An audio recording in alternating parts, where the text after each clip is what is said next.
مفتی صاحب اسی ڈیبیٹ کے اندر ہم نے ایک اور چیز دیکھی کہ مفتی شمائل ندوی صاحب نے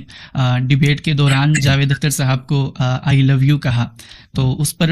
بہت سے لوگوں نے ان کو اپریشیٹ بھی کیا، اور اسی کے ساتھ بہت سے لوگوں نے یہ چیز بھی بیان کی تھی ان کے حوالے سے کہ انہوں نے ڈیبیٹ کرنے کے بعد جاوید اختر صاحب کے ہاتھوں کا بھی بوسہ لیا تھا، جبکہ ایسا نہیں ہے، وہ اس چیز کو کلیریفائی کر چکے ہیں۔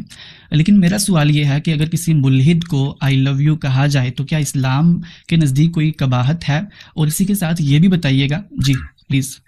میرے خیال سے یہ سوالات جو بہت ہی پرٹیکولر نوعیت کے ہیں، یہ سوالات تو آپ مفتی شمائل صاحب سے کریں نا۔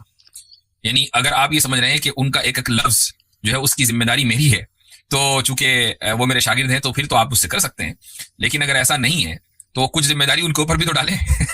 رہی یہ بات کہ انہوں نے واقعی جاوید اختر صاحب کی دستبوسی کی تھی یا نہیں کی تھی، حقیقتاً میری بھی ان سے اس تعلق سے کوئی تفصیلی بات نہیں ہوئی، تفصیلی کیا اجمالی بھی بات نہیں ہوئی، حالانکہ بڑا ٹائم گزرا اس کے بعد، ساتھ میں نے پوچھا ہی نہیں۔ یہاں تک کہ اتفاق دیکھیں آپ کہ آج ہی ایک ویڈیو میرے سامنے آئی کہ وہ ایک صاحب کو انٹرویو دے رہے ہیں اور وہ یہ کہہ رہے ہیں کہ میں نے دستبوسی کی ہی نہیں، تو اور وہ اس طریقے سے، اور یہ تو میرے سامنے کی بات ہے کہ جب ڈیبیٹ ختم ہوئی تو سب لوگ ایک دم اسٹیج کی طرف بڑھے، ایک دم شور ہو گیا، تو وہ ان کا کہنا یہ تھا کہ میں جھکا، جاوید صاحب کیا بات کہہ رہے ہیں، جھکا اور پیچھے سے فوٹو لے لیا، اس کو لوگوں نے سمجھا کہ دستبوسی کی ہے۔ ہاتھ ضرور ملایا تو ہاتھ ملانے میں تو کوئی حرج نہیں ہے، تو یہ تو بات ہے دستبوسی کی۔ اب باقی انہوں نے آئی لو یو کو کیوں بولا، کس کو بولا، کس نیت سے بولا، یہ سوالات انہی سے کیے جانے چاہیے۔ اصل جو اس مناظرے کی جو اہمیت ہے وہ اس کا سویلائزڈ ہونا ہے، کہ کس انداز سے اور کس طریقے کے ساتھ وہ مناظرہ ہوا ہے، کہ دونوں فریقین نے ایک دوسرے کی عزت کا خیال رکھا اور ایک کسی کی توہین نہیں کی ہے، اور بلکہ ایک دوسرے کی تعظیم کی ہے۔ تو اس میں نہیں سمجھتا کہ اس میں کوئی حرج ہے دنیاوی اعتبار سے، اللہ کہ کوئی شخص واقعی کھلا اسلام کا دشمن ہو، رسول اکرم صلی اللہ علیہ وسلم کی شان میں گستاخی کرتا ہو۔ ہر انسان عزت کا حقدار ہے اور اس کی تعظیم کی جانی چاہیے، دنیاوی اعتبار سے تو یہی ہے۔ جی مفتی صاحب، وہ جو آپ نے یہ چیز کلیریفائی کی کہ انہوں نے دست بوسی نہیں کی، لیکن اگر وہ دست بوسی کر بھی لیتے تو شریعت کے اعتبار سے، شریعت کے لحاظ سے کوئی اس طرح سے ناجائز چیز تھی، خاص کر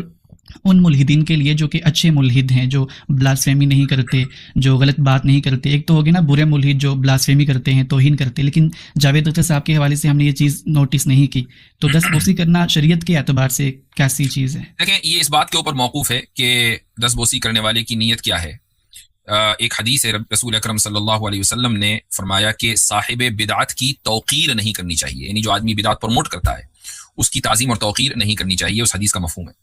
تو اب اگر ایک آدمی الحاد پروموٹ کر رہا ہے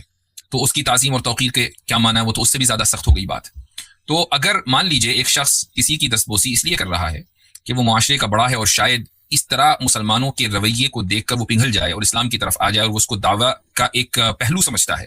تو یہ الگ بات ہے۔ لیکن اگر دستبوسی محض اس کے احترام اور تعظیم میں کر رہا ہے، باوجود ہے کہ وہ جانتا ہے کہ یہ اللہ کی شان میں گستاخی کرتا ہے، یہ استہزاء کرتا ہے، یہ رسول اکرم صلی اللہ علیہ وسلم کی تکذیب کرتا ہے، تو پھر یہ جائز نہیں ہوگا۔